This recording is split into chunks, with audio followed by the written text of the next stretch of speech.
পায়ের বিনিময়ে আপনি ওই চেয়ার অন করছেন, এই ছেলেটার চোখের বিনিময়ে ওই চেয়ারে বসছেন আপনি। যন্ত্রণাটা আমরা ফিল করি, লক্ষ মানুষ যন্ত্রণায় ভুগতেছে। আমার এখানে কেন আসতে হয়েছে, আমাকে এখানে কেন কথা বলতে হবে? গুলি খেয়ে অপরাধ করছে এরা, আহত হয়ে এরা রাস্তায় নেমে অপরাধ করছিল।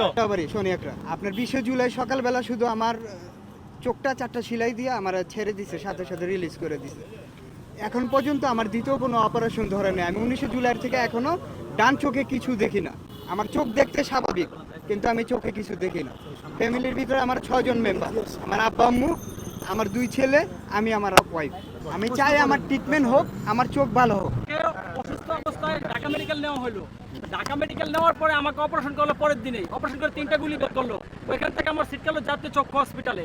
ওইখানে আমার এই যে অপারেশন করলো 4-5 দিন পরে। আবার অপারেশন করলো, 2বার অপারেশন করলো আমার চোখটাকে। করার পরে আমার 6টা গুলি বের করলো, আমাকে গুলিগুলো দেখালো।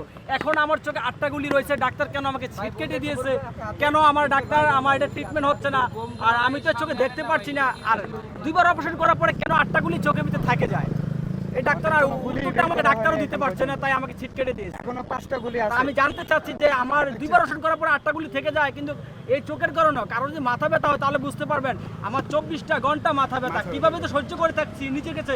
মাঝে মধ্যে মন চাই যে ছাদ থেকে লাফ দিয়ে পড়ি না, আত্মহত্যা করে মরি, কারণ ব্যথাটা সহ্য করতে পারতেছি না, চোখের ব্যথাগুলা। আমি স্বাস্থ্যসেবা নিয়ে মানে আহতদের নিয়ে খুব করে লড়াই করতেছি। হ্যাঁ, কেন লড়াই করতেছি সেটা হচ্ছে আমি ভুক্তভোগী হিসেবে জানি।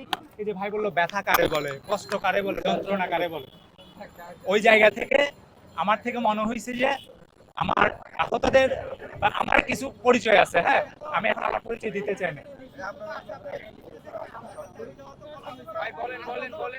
আচ্ছা আচ্ছা, একটু এদিকে আসেন, কথা এদিকে আসেন, একটু এদিকে আসেন প্লিজ, এদিকে আসেন, আমার সাথে আসেন একটু প্লিজ প্লিজ প্লিজ।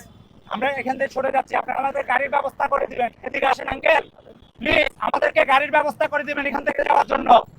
আমরা এখানে একজন, আমি চলতে পারি না, আমি 2 চোখে দেখি না। এখানে মানুষ চোখে দেখতেছে না। হ্যাঁ, এখানে চোখে, এখানে কেন আসছি, আমার কেন আসতে হয়েছে এখানে আমি? হ্যাঁ, প্রশ্ন করেন। হ্যাঁ তারপরে নতুন উপদেষ্টারা কিন্তু এই সচিবালয়ে বসছেন, তারাই আপনাদের হ্যাঁ এখানে আন্দোলন করতে বা মানে আন্দোলন করা নিষিদ্ধ আসলে, এই বিষয়টা নিয়ে একটু কথা বলেন। আমি এখানে প্রথম প্রশ্ন হচ্ছে আমি পঙ্গু মানুষ, মানে আমি চলতে পারি না, আমার হুইল চেয়ার দিয়ে চলতে হয়। আমার হাতে দেখেন, পা দেখেন, আমার এখানে ধরে রাখছে। আমার প্রশ্ন, আমার এখানে আসতে হয়েছে কেন? আমি এখানে কেন আসতে হয়েছে? তারা এখানে, আমি আপনাদেরকে কি বলবো, আমি গতকাল স্বাস্থ্য সচিবকে কতক্ষণ আগেও ফোন করছি, গতকালও কথা বলতে করছি। আমার এখন সর্বশেষ আমার সাথে অনেক উপদেষ্টার সাথে কথা হয়েছে, তাদের কথা শুনে মনে হচ্ছে আমরা এখানে, এরা গুলি খেয়ে অপরাধ করছে, এরা আহত হয়ে এরা রাস্তায় নেমে অপরাধ করছিল। 2জন উপদেষ্টা মণ্ডলীতে 2জন কিন্তু আমাদের ছাত্র সমন্বয়, হ্যাঁ, তাদের সাথে কথা বলেছেন আপনারা? আমি স্বাস্থ্য উপদেষ্টার সাথে সরাসরি কথা বলছি, স্বাস্থ্য উপদেষ্টার সাথে। উনি বর্তমানে সিঙ্গাপুর আছেন, উনি ব্যক্তিগত সফরে বর্তমানে সিঙ্গাপুর আছেন। আমি আপনাদেরকে আর কত ডিটেলস বলবো এখন? আমাদের এখন আপনাদের কি প্রশ্ন শেষ? এখানে যে দাঁড়িয়েছেন, একজন অভিযোগ করছে আপনাদের প্রশাসন থেকে বাধা দেওয়া হচ্ছে। আমাদেরকে তো অলরেডি আমরা সেনাবাহিনীর সদস্য এবং পুলিশ সদস্যকে ডাকলাম, আসেন এদিকে আসেন, কথা বলেন, এখানে আমরা কেন আসি। ওনাদেরকে বললাম আমাদেরকে এখান থেকে যাওয়ার জন্য। আমরা এখন আমাদের একটা কর্মসূচি আছে এখানে, বেসিক্যালি ওভাবে কর্মসূচি ছিল না। আমরা এখানে জমায়েত হব। আমাদের নেক্সট হচ্ছে মিট দ্য ডক্টর ইউনূস, এটা কতক্ষণ পরে আমরা রওনা দিব যমুনা ভবনের উদ্দেশ্যে। মিট দ্য ডক্টর ইউনূস, আমরা আহতের প্রতিনিধি হয়ে, আমি অলরেডি আপনারা দেখছেন কিনা জানি না, লক্ষাধিক ছাত্র জনতার প্রতিনিধি হয়ে এদেরকে সহ আমি এখন যমুনায় যাব। আমরা এখন যমুনায় যাব। ওরা যদি এখানে আমাদেরকে গুলি করে মারে, আরে ভাই গুলি কি, গুলি তো খেয়ে আসছি রে ভাই, গুলি। এই যে মানুষগুলোর অসহায় অবস্থা, ওর পায়ের বিনিময়ে আপনি ওই চেয়ার অন করছেন, এই ছেলেটার চোখের বিনিময়ে ওই চেয়ারে বসছেন আপনি। এই ছেলেগুলো চেয়ার, চোখের বিনিময়ে, রক্তের বিনিময়ে, হাজার মানুষের রক্তের বিনিময়ে আপনি ওই চেয়ার অন করছেন। আপনারা কেউ গুলি খান নাই, গুলির দুঃখ বুঝবেন না। গুলি আমি আর ও খাইছি, যন্ত্রণাটা আমরা ফিল করি। লক্ষ মানুষ যন্ত্রণায় ভুগতেছে। আমার এখানে কেন আসতে হয়েছে, আমাকে এখানে কেন কথা বলতে হবে?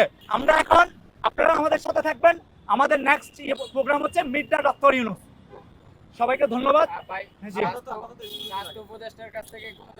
এখন আমরা আমাদের সর্বশেষ আশ্রয়স্থল, সর্বশেষ ভরসার জায়গা ডক্টর ইউনূস, যমুনা ভবন, আর কোনো জায়গা নাই। আমি এখানে বললাম তো ডাক্তার স্বাস্থ্য সচিবকে ফোন করছি,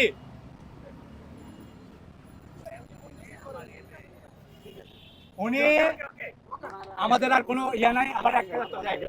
থ্যাংক ইউ।